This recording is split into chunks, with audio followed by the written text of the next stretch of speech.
agradeceros vuestra invitación, sobre todo en un día como hoy, que me parece muy sintomático. Yo creo que somos héroes todos los que estamos aquí hablando de transparencia, porque casos como lo que ha sucedido hoy con la dimisión de Cifuentes son casos que con transparencia hubieran durado 5 minutos.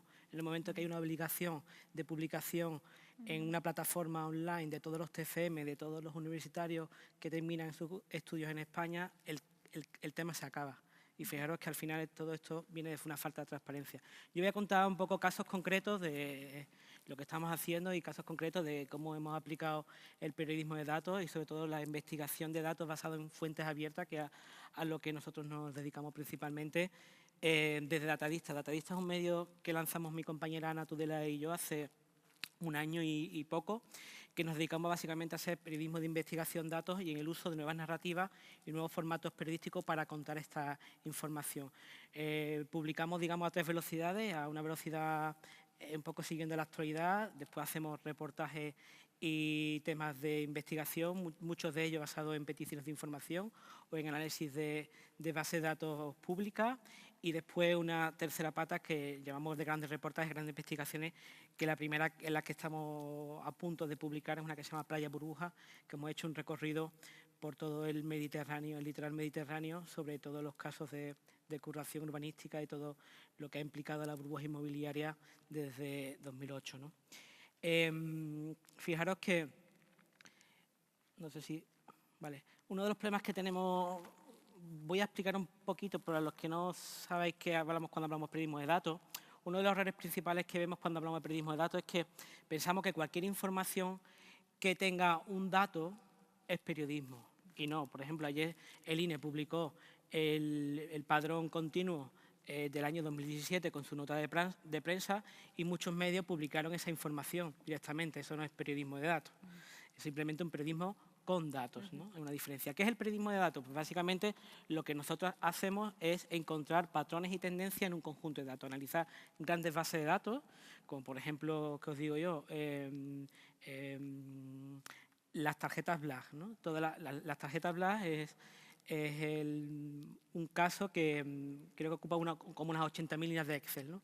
Pues nosotros lo que hacemos es analizar las 80.000 líneas de Excel en su conjunto y encontrar historias periodísticas que nunca encontraría si las mirara línea por línea, ¿no? Que es lo que hicieron muchos medios.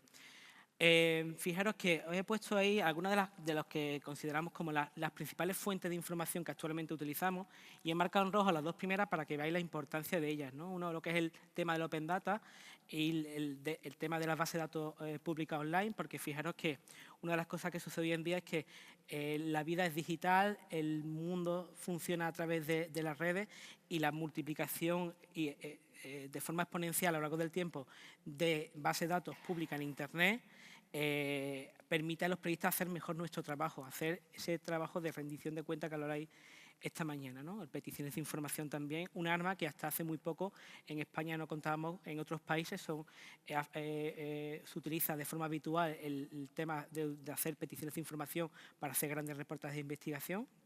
En España no lo conocíamos, no teníamos esta posibilidad, ahora la tenemos para hacer grandes trabajos periodísticos.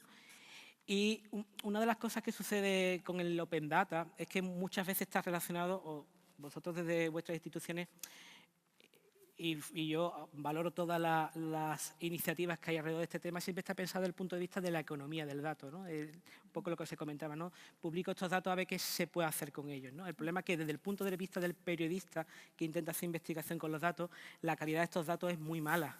No penséis que porque vayáis a publicar vamos a encontrar grandes casos de corrupción, es muy complicado.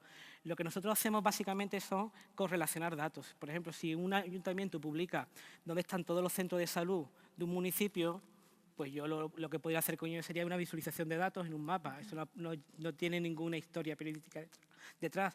Pero si yo puedo correlacionar esos datos, por ejemplo, con renta por habitantes, dónde hay mayor concentración de mayores, mayor concentración de menores, que son los que por estadísticas necesitan mayor asistencia primaria. Puedo encontrar un tema, puedo encontrar una correlación, por ejemplo, de que en aquellos barrios que son más pobres hay mayor concentración de mayores y de menores, hay menos centros de asistencia. Eso es una noticia que puedo contar. Eso es las historias que nosotros buscamos en los datos, ¿no? El problema, el dichoso PDF. He puesto ahí un enlace, bueno, no sé si lo veréis bien, pero si buscáis el titular en Google lo encontraréis. Esto es una noticia que publicó en el año 2004 The Guardian. Básicamente, el Banco Mundial hizo un estudio, ¿vale?, para ver qué pasaba con todos sus informes que publicaban. Y llegó a la conclusión que más del 30% de los estudios que publicaba el Banco Mundial no se los descargaba nadie. Ni la madre del que hizo el PDF, vamos, nadie. ¿Por qué? Pues básicamente, y esta es la reflexión que hacían en esta historia, era si publicar información en un dato que no está en un formato cerrado, que no es fácilmente encontrable ni accesible, si está dañando la democracia. Porque en el momento en el que, por desgracia, como bien sabéis, si una información no es accesible a través de buscadores, es como si no existiera. Por lo cual es un daño a la democracia, ¿no? Eso es lo que en esta parte tenía yo. Yo creo que es una reflexión que todos los que estamos aquí deberíamos hacernos, porque yo veo que últimamente hay como una carrera un poco loca de todos los portales de transparencia por ver quién es el que más datasets publica. Y en realidad es una cosa absurda, porque publicar 200 PDF no está aportando ningún valor ni democrático ni transparente, porque las administraciones trabajan con datos que son bases de datos. No me dé el PDF del informe que se ha hecho, reelaborado por un tercero sobre los datos de esa base de datos. Publique usted, en la medida de lo posible, esos datos directamente, ¿vale? En formatos en los que los ciudadanos puedan hacer una reutilización correcta, porque hay muchos portales que se han pasado de frenada y están sacando aplicaciones de API que necesita un ingeniero de telecomunicaciones para ser capaz de poder hacer algún tipo de trabajo, de trabajo con esas API para poder sacar información, ¿no? Os voy a contar un par de cosas para ir terminando. Mira, yo una de las primeras cosas que hice trabajando con datos abiertos fue un proyecto que hice en el año 2013, que de entonces no la actualicé, y fue básicamente utilizando los datasets que el Ayuntamiento de Madrid empezó a publicar, pues intentar hacer una radiografía de lo que había pasado, de lo que estaba pasando con la bicicleta en Madrid. Fue cuando se puso en marcha el servicio de alquiler de bicicleta Bicimap, etc. Un poco ese movimiento que había entonces a favor de hacer una ciudad más ciclable y más a favor de este tipo de transporte, ¿no? No tanto coche como tenemos en el centro de Madrid. Y fijaros que nosotros cuando trabajamos con datos, os he puesto aquí lo que yo considero que debía ser un esquema básico de la construcción de unos datos, ¿no? Si nosotros solamente nos dedicamos como periodistas a hacer una descripción de esos datos, un contexto, no deja de ser una nota de prensa, como la que comentaba antes del INE. Pero muchas veces detrás de esos datos hay personas. Nosotros como periodistas lo que intentamos es ponerle cara, rostro, voz a las personas afectadas o beneficiadas por esos datos, ¿no? Yo creo que lo que deberíamos hacer cuando trabajamos con esta historia. Y os voy a contar un caso práctico para terminar. Esto no sé si alguno conoce el centro de Madrid. En el centro de Madrid tenemos 4 APR. Las APR son zonas de prioridad residencial, zonas donde por temas de contaminación en los últimos años se ha prohibido el acceso a no ser que sea residentes, taxistas, vayas con coche eléctrico, etc., ¿no? Una serie de supuestos, un poco para disminuir el tráfico en lo que es la almendra central de Madrid. En el año 2015, en noviembre de 2015, se puso en marcha una nueva APR en la zona de Ópera, que ahí he puesto la foto para que la veáis un poco lo que representa. Pues básicamente desde Plaza España hasta Santo Domingo, la Plaza Santo Domingo, todo por detrás de Gran Vía, etc. Toda esa zona. Fijaros que el Ayuntamiento de Madrid publica los datos de multas, de todas las multas que pone, datos que están anonimizados de forma mensual desde septiembre de 2014. Es decir, cada 2 meses, normalmente un periodo de 2 meses, se publican todas las multas. Estos datos están anonimizados, no tiene puesto ni el día que se puso la multa ni la matrícula, pero el resto de datos están. Sabemos por qué, quién puso la multa, qué importe, etc. Bueno, pues básicamente a día de hoy estamos hablando, desde 2014, yo calculo unos 9 millones de multas, los que hay ahora mismo en ese portal. Y lo que yo hice fue, una vez que se puso en marcha la APR de Ópera, fue preguntarle a los datos qué había pasado un mes después de la puesta en marcha de esa APR, ¿no?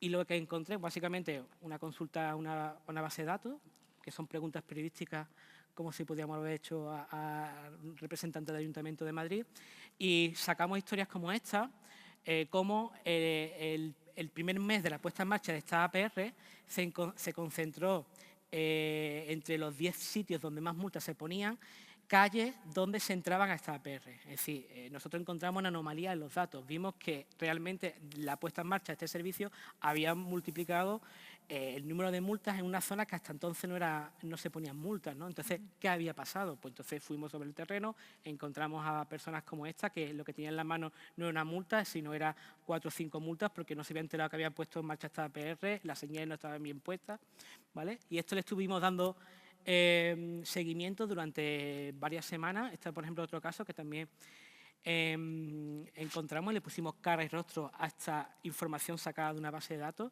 Lo que tienes en la mano es cuando ya te pones muchas multas, ya no te llega un boletín, te llega un Excel, o sea, un 20 hojas, con línea, cada línea es una multa. A este hombre le llegaron, creo que unas 25 multas en el periodo de un mes, ¿vale? Porque como no sabía que le multaban, pues entraba y salía a trabajar pues 1 o 2 veces al día. ¿Vale? ¿Esto cómo terminó? Pues terminó con el Ayuntamiento de Madrid siendo los datos de su propio ayuntamiento, viendo que era un error en la gestión de los datos.